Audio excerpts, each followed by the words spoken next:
Assalamualaikum warahmatullahi wabarakatuh.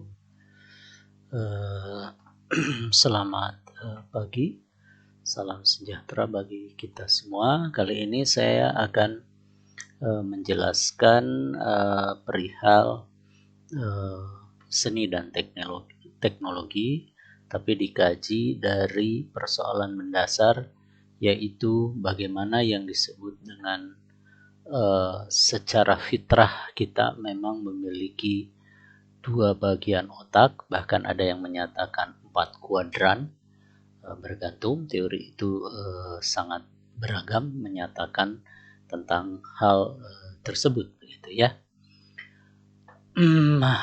Kawan-kawan juga sudah mengetahui bahwa Sperry dari California Institute of Technology, peraih Nobel tahun 81, beliau menyatakan bahwa Tuhan menganugerahkan berbagai potensi kepada manusia yang dikendalikan dua kuadran otak, yaitu kiri dan kanan. Dan hal tersebut menjadi teori yang sangat kuat di dunia belahan manapun, begitu, yang menyatakan bahwa otak itu terdiri dari dua bagian, kiri dan kanan. Meskipun itu baiknya mesti seimbang pemanfaatan dan penggunaannya, karena manusia yang baik adalah manusia yang bergerak di antara keduanya, meskipun manusia itu tidak sempurna untuk bisa melaksanakan hal itu sebaik mungkin. Oke, yang pertama otak kiri. Nah, ini terkait dengan hal-hal yang logik, yang sains, kemampuan analitis di situ, lalu sesuatu yang berpikir secara linear, berurutan, sekuensial, itu ada di situ. Paralelisme, cara pikir begitu, penguasaan matematika, linguistik, fakta, berpikir dengan kata-kata, gitu ya, menyusun kata-kata, menganalisis bunyi, lagu, musik, dan kemampuan komputasi. Nanti di sebelah kanan tentu saja ada sesuatu yang sangat luar biasa, yaitu terkait dengan kreativitas. Kreativitas itu tentu saja adalah cara berpikir manusia yang menerabas hal-hal yang di luar yang dipikirkan orang lain, atau mengembangkan sesuatu yang sudah dibuat orang lain, karena kreativitas itu bisa berarti tidak sangat original, tetapi mengembangkan sesuatu yang tadinya sudah ada. Ingat, waktu itu pernah saya jelaskan mengenai perkembangan yang disebut dengan kereta api kereta yang dulunya adalah lori, berkembang menjadi kereta yang dua rel, diantaranya ada yang diesel, lalu juga ada yang listrik, dan sekarang dengan teknologi terbaru yang monorail, dan ada teknologi lainnya dengan kecepatan yang tinggi, begitu. Itu sebetulnya perkembangan yang satu sama lain saling menguatkan. Oke, di situ juga ada kemampuan berimajinasi, lalu juga berpikir secara holistik, mengendalikan kepekaan intuisi. Jadi segala sesuatu yang bersifat intuitif, instingtif dari manusia itu ada di otak kanan. Lalu keterampilan seni di sini, meskipun di bagian lain disebut ada sesuatu yang disebut menganalisis bunyi di teori ini, bergantung saudara silahkan saja memahami teori itu. Sebetulnya bukan sekedar deskripsi, tetapi memahami apa yang disebut dengan beda dari deskripsi tersebut. Lalu saudara juga bisa menambahkan dari teori-teori yang lain, gitu ya.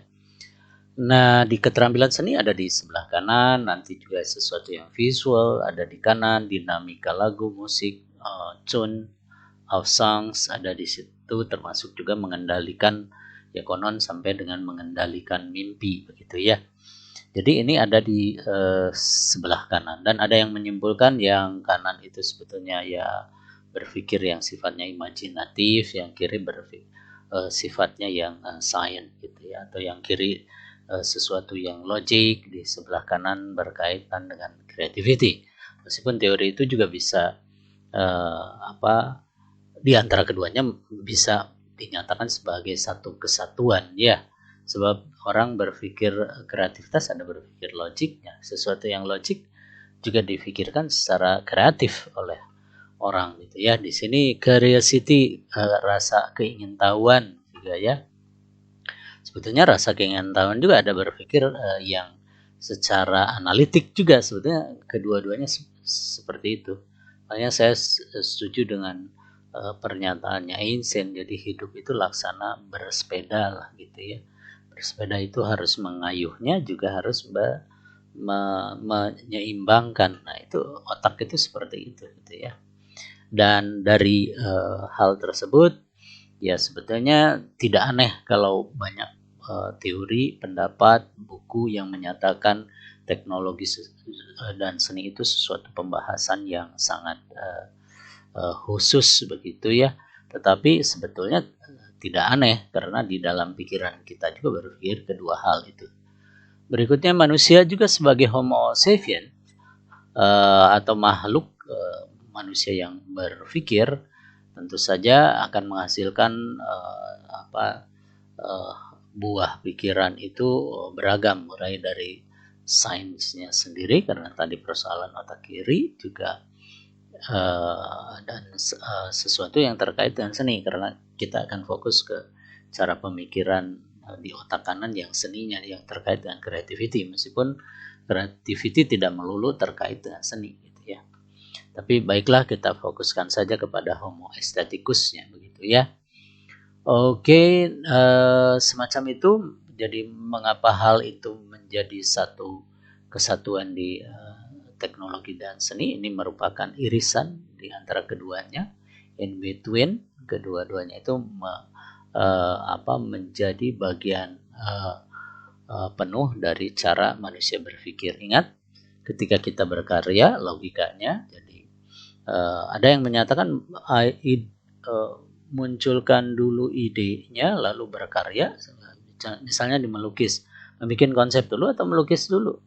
Ya bisa kedua-duanya. Ada orang yang memulai dengan berpikir konseptual dulu, respon terhadap lingkungan, lalu baru dia berkarya. Ada juga yang berkarya dulu, fluxus saja meluncur, tetapi nanti dia berpikir bahwa setelah berkarya dia memikir berjalan, ketika dia berkarya dia berpikir lagi hal-hal yang terkait dengan estetikanya, juga teknologinya. Misalnya dia karyanya S11 atau memadukan, dia mau menempelkan sesuatu, ini daya rekatnya gimana, lalu kalau lihat warna ini yang ditempel itu sebenarnya efek visualnya bagaimana, seperti itu. Nanti juga di musik juga begitu ya, ada orang yang fanatik terhadap musik tertentu, grup musik tertentu, lalu dia ingin menciptakan karya seni yang baru, sementara dia juga terpengaruh. Bagaimanapun juga manusia pengetahuannya itu dipengaruhi oleh berbagai hal yang disebut dengan dunia luarnya gitu ya,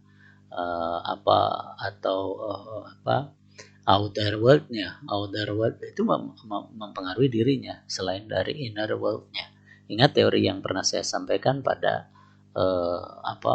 slide di teori sebelumnya tentang kreativitas itu ya, gitu. Teori kreasi dan apresiasi itu yang bagian yang pernah saya buat. Kita beralih ke sini. Jadi ada teori yang lain, jadi yang menyatakan memisahkan berbeda dengan teori dua kuadran, dia memisahkan menjadi 4 kuadran. Tentu saja ini adalah berdasarkan hasil penelitian. Malam tadi saya baru menonton film tentang bagaimana yang disebutkan kembar identik itu sebetulnya ternyata memiliki cara berpikir yang sama, dan itu unik, dianggap sebagai penelitian yang ilegal karena tidak dilaporkan dan dianggap kejahatan dilaporkan begitu dan seterusnya. Pokoknya itu adalah kisah nyata. Jadi 3 anak yang dipisahkan oleh sebuah yayasan, kemudian disimpan di keluarga yang berbeda-beda cara mendidiknya maupun strata ekonominya. Ternyata begitu mereka tidak sengaja dipertemukan kembali, dan itu ketahuan bahwa penelitian itu mengalami kegagalan secara etik karena tidak melaporkannya. Itu meskipun di